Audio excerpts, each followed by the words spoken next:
لله حمدا كما ينبغي لجلال وجهه وعظيم سلطانه فصلى الله تعالى على النبي الأمي الهاشمي وعلى آله وصحبه ومن تبعهم بإحسان إلى يوم الدين أما بعد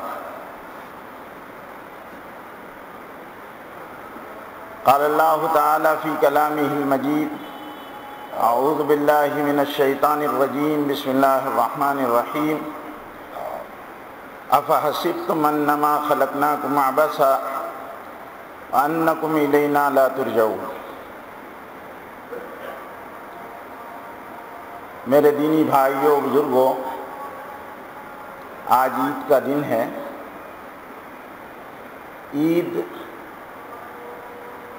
اللہ رب العزت کا انعام ہے ان روزے داروں کے لیے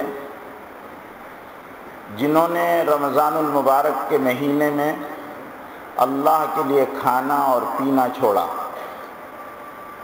اور راتوں کا طویل قیام اللہ کے لیے کیا۔ اللہ رب العزت آج کے دن اپنے ان بندوں پر ایسے مہربان ہوتے ہیں کہ بندوں پر اپنی خاص نظر عنایت فرماتے ہیں، ان کو انعام دیتے ہیں، ان کی مغفرت کے اعلان کرتے ہیں۔ اگر ان کے گناہوں کی وجہ سے ان پر جہنم واجب ہو گئی ہے تو جہنم سے خلاصی کا فیصلہ فرما دیتے ہیں اور ایک خاص انعام و الطاف کے ساتھ فرشتوں کو بھیجتے ہیں کہ جاؤ، عید کے دن میرے بندے میرے لیے جمع ہوئے ہیں، ان کو ایک خوشخبری دو کہ تم سب کی مغفرت کر دی گئی۔ قوموا مغفورا لکم، تم عیدگاہ سے ایسے جاؤ اور ایسے کھڑے ہو کہ تمہاری مغفرت کر دی گئی، کیونکہ اللہ رب العزت نے رمضان میں کھانے اور پینے کو حرام کر دیا تھا۔ اب اللہ ہی کے فضل سے جو چیز حرام تھی وہ آج کے دن حلال ہو گئی، اور آج کے دن کھانا اور پینا حرام کر دیا گیا، نہ کھانا اور پینا حرام کر دیا گیا کہ آج کے دن کھانا ہی ہے آپ کو، یہ اللہ کا انعام ہے۔ اس لیے اس دن کی خاص اللہ کے پاس اہمیت ہے۔ اس روز دعائیں قبول ہوتی ہے، اللہ اپنے بندوں پر مہربانی الطاف و عنایات فرماتے ہیں، اس کی قدر کرنا چاہیے۔ عید دراصل عید کا جو پیغام ہے وہ یہ ہے کہ رمضان المبارک نے ہم نے جس طرح زندگی گزاری اللہ کی مرضی کے مطابق،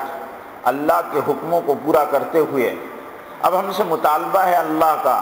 کہ ہم سال بھر اسی طرح زندگی گزاریں، اور وہ سارے کام جن کو اللہ ناپسند فرماتا ہے اور حضور اکرم صلی اللہ علیہ وسلم نے جس سے بچنے کی تاکید فرمائی ہے، اس سے بچتے ہوئے ہماری زندگی گزرے۔ ایسا نہیں کہ صرف رمضان المبارک آیا تھا تو ہم نے کچھ مخصوص اعمال کر لیے اور پھر اس کے بعد ہم سال بھر کے لیے بے قید ہو گئے اور آج سے آزاد، آج کے بعد جو چاہیں ہم کریں، نہیں، بلکہ ہمارے لیے رمضان المبارک ایک قسم کے تقوی کی ٹریننگ کا مہینہ تھا۔ اللہ کے خوف کے ساتھ زندگی گزارنا، اللہ کی عبدیت کی پہچان کے ساتھ زندگی گزارنا، اللہ کی محبت اور اللہ کی محبت کے تقاضے میں جس طرح کھانا اور پینا چھوڑا گیا تھا، اب سال بھر اللہ کے لیے اس کے اللہ کے حرام کیے ہوئے کاموں سے رک جانا اور بچ جانا، یہ ہم سے مطلوب ہے۔ اسی لیے عید کی خوشی ان لوگوں کے لیے ہے جو رمضان المبارک میں عید کو رمضان المبارک کے روزے رکھتے ہیں۔ عید کی سچی خوشی ان کے لیے ہے جو رمضان المبارک کی راتوں میں قیام کرتے ہیں۔ عید کی سچی خوشی ان کے لیے ہے جو تاک راتوں میں لیلۃ القدر کو تلاشتے ہیں۔ عید کی سچی خوشی ان کے لیے ہے جو لوگوں کے لیے ایثار و غمخواری اور ہمدردی کا پیغام بن جاتے ہیں، اور لوگوں کے لیے ایثار اور ہمدردی اور معافات و معانست کے ساتھ وہ زندگی گزارتے ہیں۔ عید، سچی عید ان لوگوں کے لیے ہے جن لوگوں کو لیلۃ القدر مل جائے۔ سچی عید ان لوگوں کے لیے ہے جن لوگوں کو راتوں کا قیام نصیب ہو جائے اور سحر خیزی اور افطار کے وقت کی دعاؤں کی قبولیت ان کے لیے مقدر کر دی جائے۔ عید ان کے لیے ہے۔ عید ان کے لیے نہیں ہے جو رمضان المبارک کی قدر نہ کریں، جو رمضان المبارک کے روزوں کو ضائع کر دیں جو رمضان المبارک کے قیام کو ضائع کر دیں ان کے لیے عید نہیں ہے۔ اسی لیے کسی عارف باللہ نے کہا ہے کہ سچی عید خدا کی دید کا نام ہے، اور خدا کی دید ان لوگوں کو، خدا کا دیکھنا، خدا کا دیدار ان لوگوں کو نصیب ہوگا جو لوگ رمضان المبارک میں اللہ کے لیے کھانا اور پینا چھوڑیں گے۔ اس لیے حدیث میں آتا ہے کہ حضور اکرم صلی اللہ علیہ وسلم نے ارشاد فرمایا کہ اللہ تعالیٰ ارشاد فرماتا ہے کہ روزے کا بدلہ میں دوں گا، اور ایک روایت میں یہ ہے کہ روزے کا بدلہ میں خود ہوں۔ جب اللہ خود اپنے طور پر تجویز کریں گے کہ میں روزے کا بدلہ دوں تو ان کے دینے میں کوئی ان کو روکنے والا نہیں، اور وہ خود اگر عید کا رمضان المبارک کے روزوں کا بدلہ بن جائیں تو اس سے بڑی خوش نصیبی اور سعادت کی بات کیا ہوگی کہ اللہ جل جلالہ ہمارے لیے خود بدلہ بن جائیں۔ اور من کان للہ کان اللہ لہ، جس کے اللہ ہو جاتے ہیں اللہ، جس کے جو اللہ کا ہو جاتا ہے اللہ اس کے ہو جاتے ہیں۔ من کان للہ کان اللہ لہ۔ اس لیے روزے کو ہر مذہب میں اہمیت دی گئی ہے، اور اسلام میں اللہ رب العزت نے سابقہ امموں کو روزوں کا تذکرہ کرتے ہوئے اس امت کو روزے کی ترغیب دی اور فرمایا یا ایھا الذین آمنوا کتب علیکم الصیام کما کتب علی الذین من قبلکم لعلکم تتقون، اے ایمان والو تم پر روزے فرض کیے گئے جیسے اگلوں پر روزے فرض کیے گئے تھے تاکہ تم متقی بن جاؤ۔ اللہ کو تقوی والے بندے بہت زیادہ پسند ہیں۔ تقوی کسے کہتے ہیں؟ تقوی دراصل اللہ کا پاس و لحاظ کرنا ہے۔ اس کو مولانا ابوالکلام آزاد رحمۃ اللہ علیہ نے اس کا ترجمہ جو کیا ہے، شاید اردو زبان میں اس سے بہتر ترجمہ نہیں کیا جا سکتا، اللہ کا پاس و لحاظ کرنا۔ کیونکہ جیسے بچہ، کوئی لڑکا اپنے باپ کے پاس ادب میں سگریٹ اس کے سامنے نہیں پیتا، کوئی غلط حرکت اپنے باپ کے سامنے نہیں کرتا، اس کو ان غلطیوں سے جو سماج اور معاشرے میں بری سمجھی جاتی ہے روکنے والی چیز کیا ہے؟ باپ کا ادب، باپ کا پاس،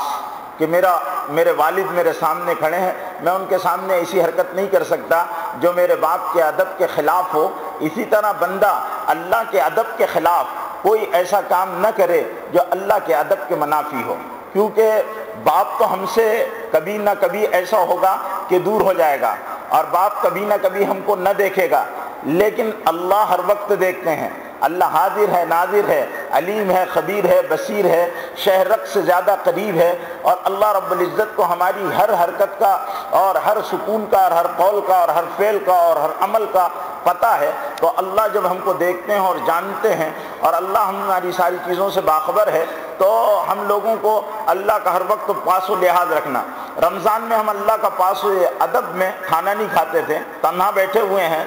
فریج گھر میں رکھا ہوا ہے، گرمی کی شدت ہے، لیکن اس کے باوجود کون سی چیز روک رہی تھی؟ اللہ دیکھ رہا ہے۔ وہ اللہ جو رمضان میں دیکھ رہا تھا، وہ اللہ غیر رمضان میں کیوں نہیں دیکھتا؟ وہ اللہ جس سے ہم رمضان میں ڈرتے تھے کہ نہیں اللہ رب العزت ہمارے ہر حال پر نظر رکھے ہوئے ہے، غیر رمضان میں ہم اس اللہ کو فراموش کر دیتے ہیں۔ جس اللہ کی نمازوں کے لیے ہم رمضان المبارک میں اہتمام کے ساتھ آیا کرتے تھے، وہ اللہ تو ہمیشہ ہمارے پاس ہے، ہم اس کو غیر رمضان میں کیوں فراموش کر دیتے ہیں؟ یہ سوچنے کی بات ہے۔ اور صرف یہ نہیں کہ عید کا دن آیا اور ہم نے عید کے دن اپنا بندگی اور عجز و نیاز اور اپنی سارے جذبات کا اظہار کر دیا اور پھر اس کے بعد ہم غائب ہو جائیں۔ میرے بھائیوں، یہ ابدیت کی بھی توہین ہے اور یہ بندگی کے بھی منافی ہے، اور یہ اللہ رب العزت کے حق کے بھی خلاف ہے۔ اللہ کا حق ماں باپ کے حق سے زیادہ ہے، اللہ کا حق ساری مخلوق کے حق سے زیادہ ہے۔ ہم اللہ کے حق کو ضائع کرنے والے نہ بنیں، بلکہ ہم یہ عہد کریں کہ ہمارا جیسے رمضان گزرا ہے ایسی سال گزرے گا اللہ کی طاعت کے ساتھ، اللہ کی بندگی کے ساتھ، اللہ کے حکموں کو پورا کرتے ہوئے اللہ کی ہم نافرمانی سے بچتے رہیں گے۔ اسی لیے اللہ رب العزت نے ہم کو رمضان بار بار ہر سال ہماری زندگی میں آتا ہے، اور وہ اس اعادے کے لیے آتا ہے کہ ہم اللہ کا پاس و لحاظ کرنے والے بن جائیں اور اللہ کے ادب کو پہچان جائیں۔ اور جو بندہ اللہ کے ادب کو پہچانتا ہے اور جو اللہ کا پاس و لحاظ کرتا ہے وہی بندہ متقی ہے، اور اللہ رب العزت متقیوں کے ساتھ ہوتا ہے۔ اللہ نے متقیوں کے لیے جنت بنائی ہے، اللہ متقیوں سے خوش ہوتے ہیں، اللہ متقیوں کی مدد کرتے ہیں، اللہ متقیوں کی ہدایت کے انتظام کرتے ہیں، اللہ متقیوں سے پیار کرتے ہیں۔ یہ سارے اللہ نے قرآن مجید میں متقیوں کے لیے وعدے فرمائے ہیں۔ تو اصل چیز ہے ہماری زندگیوں میں تقوی کا آنا۔ ہم ہمارے روزے کو ایک لقمہ حرام سے بھی قبول نہیں کرتے کہ ہمارا روزہ کسی لقمہ حرام سے افطار کیا جائے، کھولا جائے، اس لیے کہ ہم نے روزہ اللہ کے لیے رکھا تھا، ہم احتیاط کرتے ہیں۔ اگر کہیں ہم کو کسی کے ہاں دعوت میں جانا ہوتا ہے اور اگر اس کی کمائی کے بارے میں ہم کو تھوڑا سا بھی شک و شبہ ہوتا ہے، ہم اجتناب کرتے ہیں اور بچتے ہیں کہ ہمارا روزہ خراب نہ ہو جائے۔ لیکن سال بھر ہم بے قید ہو جاتے ہیں کہ جس طرح چائے کھا لیا، جس کا چائے کھا لیا، حلال کھا لیا، بغیر پوچھے کھا لیا، کسی کا بھاندہ مار دیا، کسی کا غصب کر دیا، کسی کا لوٹ لیا، کسی کے ساتھ بے ایمانی کر دی، کسی کے ساتھ کے پیسے کو نہ دیا، یہ ساری چیزیں جو ہے یہ تقوی کے منافی ہے۔ اور رمضان المبارک آیا تھا اسی تقوی کی کہ جس طرح تم اپنے روزے کو خراب سمجھتے ہو کہ اس سے ہمارا روزہ خراب ہو جائے گا، تو غلط۔ مزدور اور کاریگر اپنے مالک کے ساتھ خیانت نہ کرے، اور کارخانے دار اور مالدار اپنے ماتحتوں کے ساتھ کسی قسم کی بدعہدی اور کسی قسم کا غلط رویہ نہ اختیار کرے۔ یہ رمضان المبارک میں اللہ رب العزت پیغام دیتے ہیں۔ جس طرح ہم اپنے ماتحتوں کے ساتھ رمضان المبارک میں نرمی کا معاملہ کرتے ہیں، ان سے بوجھ کو کم کر دیتے ہیں، اور حضور اکرم صلی اللہ علیہ وسلم نے روزے دار مزدور سے اور روزے دار خدمت گزار سے بوجھ کے کم کر دینے پر فضیلتیں سنائی ہے، اسی طرح غیر رمضان میں بھی اپنے ماتحتوں اور زیر دستوں کے ساتھ اچھے سلوک کی ہم کو تعلیم دی گئی ہے کہ ہم ان کے ساتھ اچھا سلوک کریں۔ میرے بھائیوں، رمضان آیا، رمضان چلا گیا، رمضان کے خیر و برکات کو خوش نصیب روحوں نے اپنے دامن بھر کر سمیٹے۔ جن کے جتنے بڑے ظرف تھے انہوں نے اس سے اتنا فائدہ اٹھایا، جو محروم تھے محروم رہ گئے اور ان کو وہ نعمتیں حاصل نہیں ہوئی جو نعمتیں حاصل ہونا چاہیے۔ جن لوگوں نے فیض یاب ہوئے جو لوگ، ان کو تو اس نعمت پر خدا کا شکر ادا کرنا چاہیے۔ جو محروم رہ گئے ان کے لیے بھی نا امیدی نہیں، وہ توبہ کریں، کیونکہ اللہ رب العزت ارشاد فرماتے ہیں نبئ عبادی انی انا الغفور الرحیم، میرے بندوں کو بتا دو کہ میں بہت معاف کرنے والا اور رحم کرنے والا ہوں۔ اگر وہ بندے سچے دل سے توبہ کر لیتے ہیں کہ نہیں ہم سے اللہ کے حق میں اللہ کی حق تلفی ہوئی ہے، لیکن آج عید کے دن سے ہم یہ عہد کرتے ہیں کہ ہم نمازیں نہیں چھوڑیں گے، حرام کاموں کا ارتکاب نہیں کریں گے، غلط طریقے سے زندگی نہیں گزاریں گے، جس زندگی پر خدا کو پیار آتا ہے ایسی ہم زندگی گزاریں گے، تو اللہ تعالیٰ ممکن ہے ان کی توبہ کو قبول کر لے، اس لیے کہ اللہ رب العزت اپنے بندوں کو سزا اور عذاب نہیں دینا چاہتے، بلکہ اللہ تعالیٰ اپنے بندوں سے پیار کرتے۔ اسی لیے تو قرآن مجید میں اللہ رب العزت نے ایک فارمولہ بتایا ہے نبیوں کے ذریعے سے، اور وہ فارمولہ یہ ہے کہ تمہارے بگڑے ہوئے مسئلے، تمہاری پریشانیوں کے حل، تمہارے کاروبار کی پریشانیاں، تمہارے روزگار کی پریشانیاں، تمہاری سماجی اور معاشرتی زندگیوں کے بگاڑ، ان ساروں کا حل یہ ہے استغفروا ربکم انہ کان غفارا، اپنے پروردگار کی طرف پلٹ کر آؤ، وہ معاف کرنے والا ہے۔ اور اللہ حلیم و کریم اللہ ارشاد فرماتا ہے اے میرے بندو لا تقنطوا من رحمت اللہ، میری رحمت سے مایوس مت ہو، تم پلٹ کر آؤ، تم توبہ کر آؤ، تم میری طرف رجوع کر دیکھو، پلٹ جاؤ، تمہاری غلط زندگیوں کو چھوڑ دو، میں تم کو اپنے دامن عفو میں لے لوں گا، معاف کر دوں گا۔ اسی لیے اعلان کروایا حضور اکرم صلی اللہ علیہ وسلم کے ذریعے سے نبئ عبادی انی انا الغفور الرحیم، بتا دو میرے بندوں کو میں بہت معاف کرنے والا اور انتہائی مہربان ہوں۔ تو ہم جس اللہ کے ماننے والے ہیں وہ اللہ اپنے بندوں کو عذاب دینا نہیں چاہتا، وہ اپنے بندوں کو معاف کرنا چاہتا ہے، لیکن جب اتنے مہربان آقا جس کی ہم بے شمار نعمتوں کو استعمال کرتے ہیں اس کے بھی تو حق ہے۔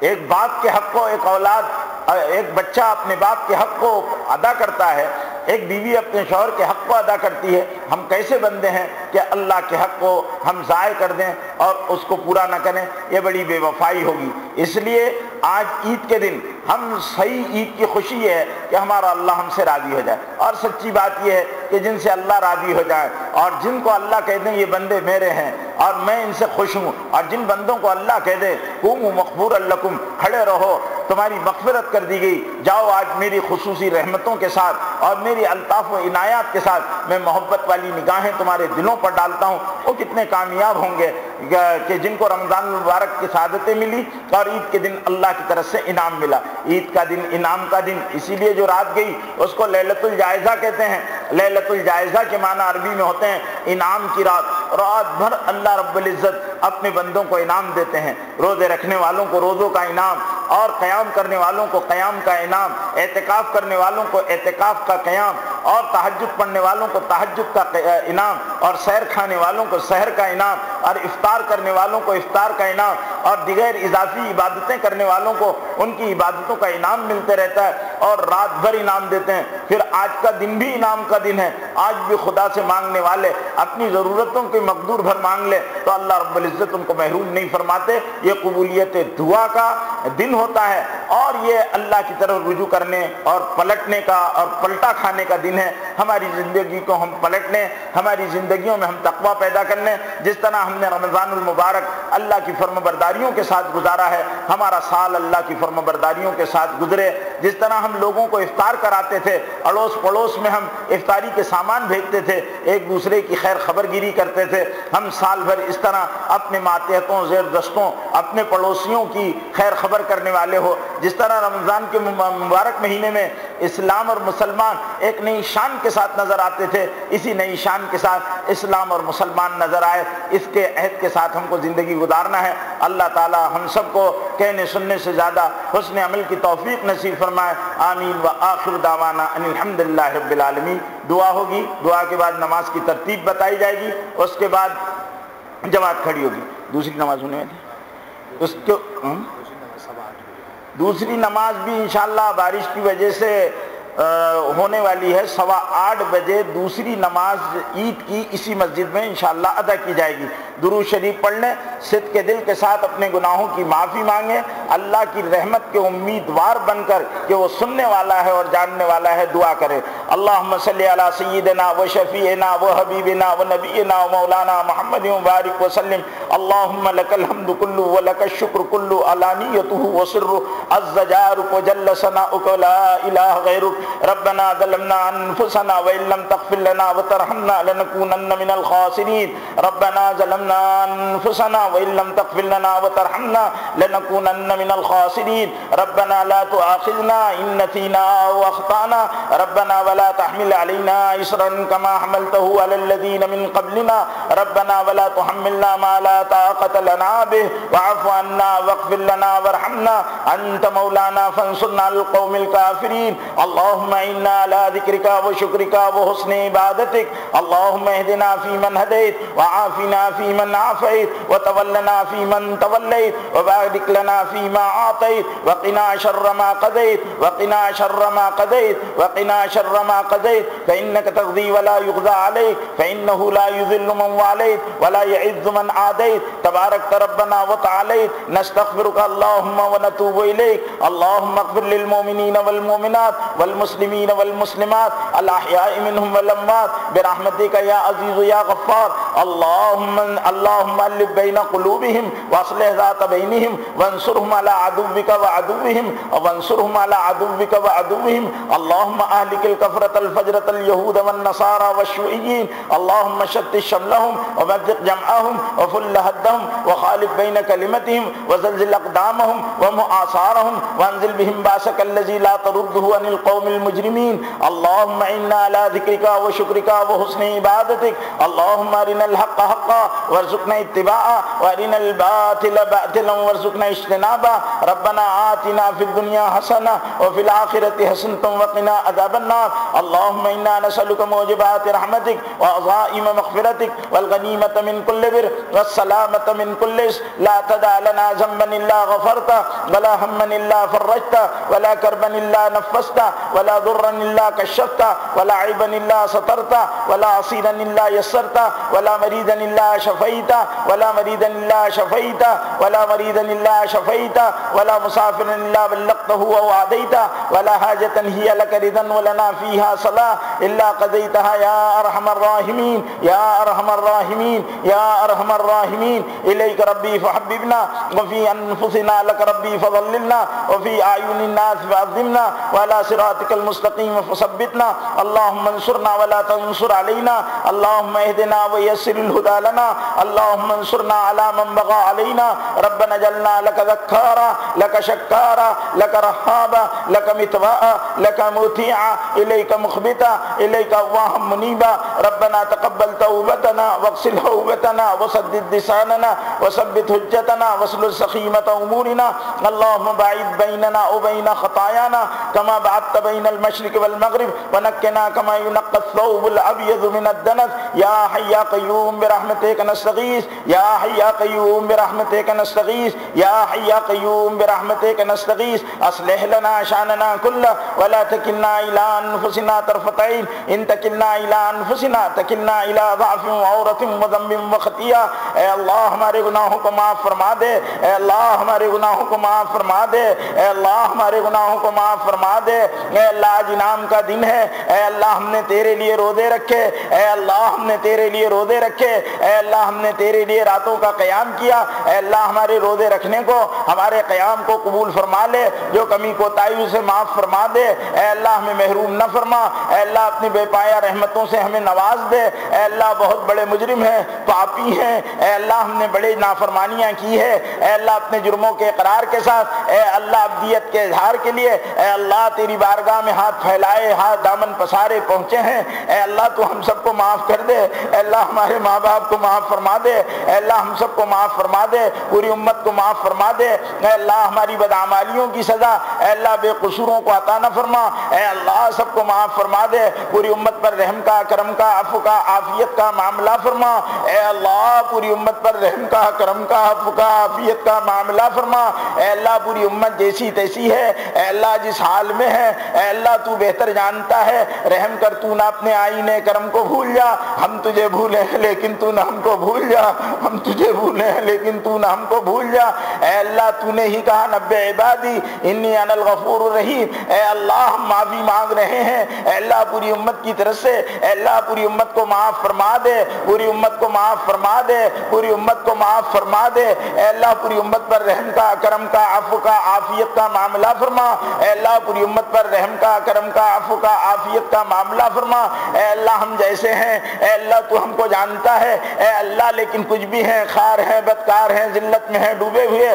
کچھ بھی ہیں لیکن تیرے محبوب کی امت میں ہے اے اللہ جس نبی نے اس امت کے لیے پیٹ پر پتھر باندھے اے اللہ جس نبی پاک صلی اللہ علیہ وسلم کو اس امت کے خاطر طائف میں ستایا گیا اے اللہ جس کے لیے ہجرت کی گئی اے اللہ دو بیٹیوں کی طلاق کے صدمے کو تیرے حبیب مصطفیٰ نے برداشت کیا اے اللہ تیرے نبی پاک صلی اللہ علیہ وسلم کے لاڈلوں کے بچے یتیم ہوئے اور عورتیں بیوہ ہوئی ہیں اے اللہ یہ دین ہمارے پاس بطور امانت تھا اے اللہ ہم ضائع کرتے رہے اے اللہ جان جان کر احکام توڑتے رہے اے اللہ ایسے اقبالی مجرم اے اللہ تیری بارگاہ میں کم آئے ہوں گے اے اللہ سارے بازار میں بھرم کھو کر اے اللہ ہم آئے ہیں اے اللہ ہم کو یہ کہتے ہوئے شرم آتی ہے کہ ہم تیرے حبیب مصطفیٰ کے امتی ہیں اے اللہ تو ہم سب کو معاف فرما دے پوری امت کو معاف فرما دے اے اللہ آج تو بہت معاف کرتا ہے اے اللہ تو بہت معاف کرتا ہے اے اللہ تیری طرف سے ہر جگہ اعلان ہوتے ہیں قوموا مغفورا لکم اے اللہ ہم سب کے لیے بھی قوموا مغفورا لکم کا فرمان نازل فرما دے اے اللہ ہم سب کو معاف فرما دے ہمارے ماں باپ کو معاف فرما دے اے اللہ جن کے ماں باپ دنیا سے جا چکے آج عید کے دن ہوتے خوش ہوتے اے اللہ دعائیں دیتے بلائیں لیتے اے اللہ انہوں نے ہم کو چھوٹے سے بڑا کیا اے اللہ ان کی قبروں کو نور سے منور فرما دے نور سے منور فرما دے نور سے منور فرما دے ان کی مغفرت فرما دے ان کے درجات کو بلند فرما دے ان کی سیئات کو حسنات سے مبدل فرما دے ان کے سیئات کو حسنات سے مبدل فرما دے اے اللہ جن کے ماں باپ زندہ ہیں اے اللہ ان کو ان کی قدردانی نصیب فرما دے قدردانی نصیب فرما دے قدردانی نصیب فرما دے اے اللہ ماں باپ کیا نعمت ہوتی ہے سمجھا دے ماں باپ کیا نعمت ہوتی ہے سمجھا دے اے اللہ ہم کو اچھے اخلاق دے ایمان کامل عطا فرما اخلاص للہیت کی دولتوں سے مالا مال فرما اے اللہ پوری امت کی جان مال عزت آبرو کی حفاظت فرما اے اللہ پوری دنیا میں حالات ہیں اے اللہ کیسے حالات ہیں اے اللہ ایسے حالات ہیں آپ جانتے ہیں اے اللہ فلسطین کے حالات اے اللہ اے اللہ اے اللہ اے اللہ اے اللہ بڑے عجیب حالات ہیں، پوری دنیا میں حالات ہیں، فلسطین ہو، عراق ہو، اے اللہ شام ہو، جہاں کہیں بھی ہو، اے اللہ چھوٹے چھوٹے معصوم بچوں کے جنازے اٹھ رہے ہیں، اے اللہ بے دردی کے ساتھ انہیں قتل کیا جا رہا ہے، عورتوں کی آبروئیں ریزہ ریزہ اور اے اللہ تار تار ہو رہی ہے، اے اللہ کیسی ذلت ہے، تیرے عبادت خانے مسمار کیے جا رہے ہیں، اے اللہ آبادیاں تہس نہس اور برباد کی جا رہی ہے، اے اللہ یہ انسانیت تیری بنائی ہوئی ہے، یہ سارے انسان تیرے بندے ہیں، اے اللہ چاہے کسی پر بھی ظلم ہوتا ہو تیرے بندے ہیں، اے اللہ کوئی بھی مارا جاتا ہو تیرے بندے ہیں، اے اللہ اپنے بندوں پر رحم فرما دے، اپنے بندوں پر رحم فرما دے، اے اللہ خاص طور سے حضرت محمد صلی اللہ علیہ وسلم کے امتی ہیں، اے اللہ ان پر رحم فرما دے، ان کو بے یار و مددگار نہ چھوڑ، اے اللہ ان کو بے یار و مددگار نہ چھوڑ، ظلم کی ہواؤں کے رخ بدل دے، ظلم کی ہواؤں کے رخ بدل دے، آندھیوں کے رخ بدل دے، اے اللہ امن عافیت عطا فرما دے، امن عافیت عطا فرما دے، عزت کے فیصلے فرما دے، عزت کے فیصلے فرما دے، للہ العزت ولرسولہ وللمؤمنین، عزت اللہ کے لیے، اللہ کے رسول کے لیے، ایمان والوں کے لیے، اے اللہ آج ہم ذلیل ہیں، خوار ہیں، بدکار ہیں، ذلت میں ہیں، ڈوبے ہوئے، اے اللہ تو ہم پر رحم فرما، کرم فرما، بے یار و مددگار نہ چھوڑ ہم کو، اے اللہ اس طرح کی رسوائیوں اور ذلتوں کا جینا بھی کیا جینا ہے کہ جن کی بیٹیوں کی عزتیں تار تار ہوتی ہو، اے اللہ جن کے بچے مٹا دیے جاتے ہوں، جن کی آبادیاں مٹا دی جاتی ہو، اے اللہ رحم کر دے، رحم کر دے، پوری امت پر رحم فرما، پوری انسانیت پر رحم فرما، اے اللہ ہمارے اس ملک میں امن کی، آشتی کی، شانتی کی ہواؤں کو چلا دے، اے اللہ ایک دوسرے کا احترام سکھا دے، ایک دوسرے کا احترام سکھا دے، اے اللہ عافیت اور خیر کے فیصلے فرما دے، اے اللہ بیماروں کو صحت دے دے، پریشان حالوں کی پریشانیوں کو دور فرما دے، مقروضوں کے قرضے اتار دے، بن بیائی بیٹیوں کے نکاح کے انتظام فرما دے، جن لڑکوں کے نکاح نہیں ان کا انتظام فرما دے، مساجد مدارس علماء کی حفاظت فرما، ہر شر سے، ہر فتنے سے، ہر شرری سے، ہر فتنے سے، ہر بلخا سے، چھپے اور ظاہر دشمنوں سے حفاظت فرما لے، اے اللہ دجالی فتنوں سے حفاظت فرما لے، ایمان پر خاتمہ فرما، جنت الفردوس عطا فرما، جنت الفردوس عطا فرما، اے اللہ اس مجمع میں سے جو اپنے اندر جو بھی جائز دعائیں تمنائیں لے کر بیٹھا ان کی دعاؤں کو قبول فرما لے، ان کی جائز تمناؤں کو پوری فرما دے، اے اللہ آج کے اس برکت والے دن میں، اے اللہ آج اس کے اس برکت والے دن میں، اے اللہ اس جود و کرم والے دن میں حضور پاک صلی اللہ علیہ وسلم کی قبر اطہر پر اے اللہ بے پایاں رحمتیں نازل فرما دے، بے پایاں سلام پہنچا دے، بے پایاں رحمتیں نازل فرما، بے کراں سلام پہنچا دے، اے اللہ صلی اللہ علیہ وسلم کے صحابہ کو اور سارے بزرگان دین کو اے اللہ بہترین جزا اور بدلہ عطا فرما، اے اللہ مانگنا نہیں آتا بے مانگے عطا فرما، مانگنا نہیں آتا بے مانگے عطا فرما، مانگنا نہیں آتا بے مانگے عطا فرما، اے اللہ وہ سب عطا فرما جو تو اپنے حبیب مصطفیٰ کو تو نے عطا فرمایا اور صحابہ کرام کو عطا فرمایا اور نیک بندوں کو عطا فرمایا، اور وہ تمام شرور سے ہم سب کی حفاظت فرما، ہماری نسلوں ہمارے گھرانوں کی حفاظت فرما جن سے تیرے حبیب مصطفیٰ نے اور تیرے نیک بندوں نے دعا پناہ مانگی ہے۔ ربنا تقبل منا انک انت السمیع العلیم وتب علینا انک انت التواب الرحیم، فصلی اللہ تعالی علی النبی الامی الکریم وعلی آلہ وصحبہ اجمعین، آمین برحمتک یا ارحم الراحمین۔ بھئی نماز عید الفطر کو پڑھنے کی ترکیب یہ ہے کہ 2 رکعت نماز واجب عید الفطر کی اللہ کے واسطے امام کی اقتداء میں پڑھتا ہوں، یہ نیت کریں،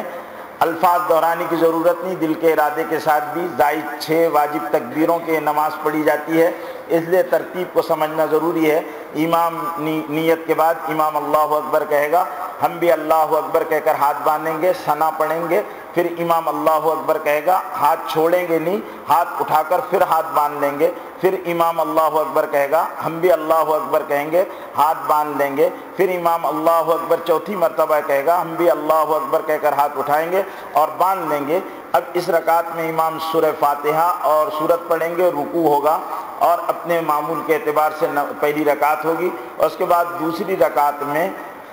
رکوع میں جانے سے پہلے امام اللہ اکبر کہے گا، ہم کو رکوع میں نہیں جانا ہے بلکہ اللہ اکبر کہہ کر ہاتھ اٹھانا ہے، ہاتھ چھوڑ دینا ہے، پھر اللہ اکبر کہہ کر ہاتھ اٹھانا ہے، ہاتھ چھوڑ دینا ہے، پھر اللہ اکبر کہہ کر ہاتھ اٹھانا ہے، ہاتھ چھوڑ دینا ہے۔ چوتھی جب تکبیر امام کہے گا اللہ اکبر، اس وقت ہاتھ نہیں اٹھانا ہے بلکہ سیدھا رکوع میں چلے جانا ہے امام کے ساتھ، پھر باقی نماز مکمل ہوگی۔ صفیں درست کر لیجئے اور اس کے بعد خطبہ ہوگا، جہاں جگہ نہیں ہو تو اوپر چلے جائیں، اگر اس کے بعد بھی مجمع زیادہ رہے تو دوسری نماز ہونے